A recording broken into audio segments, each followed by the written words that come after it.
ஓம் சரவண பவாய நமக. அனைவரும் நலமுடன் இருக்க இறைவனை மனதார பிரார்த்திக்கிறேன். வணக்கம். அனைவரையும் சமமாக கருதும் துலாம் ராசி நேயர்களுக்கு இந்த வருட குரு பயிற்சி பலன் எப்படி இருக்கு அப்படின்னு நம்ம பார்க்கலாம். இதுவரை கலத்திரஸ்தானமான 7ஆம் ராசியில் இருந்து வந்த குரு பகவான் 1/5/2024 அஷ்டமஸ்தானமான 8ஆம் இடத்திற்கு பெயர்ச்சியாக இருக்கிறார். அஷ்டமஸ்தானத்தில் இருக்கின்ற குரு தான் நின்ற ராசியிலிருந்து 5ஆம் பார்வையாக விரயஸ்தானத்தையும் 7ஆம் பார்வையாக குடும்பஸ்தானத்தையும் 9ஆம் பார்வையாக சுகஸ்தானத்தையும் பார்வையிட இருக்கிறார்.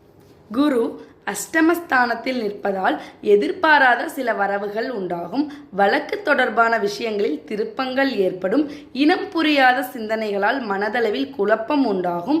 புதிய முயற்சிகளில் ஆலோசனை பெற்று முடிவெடுப்பது நல்லது. சகோதரர்களின் வழியில் ஏற்ற இறக்கமான சூழல் அமையும்.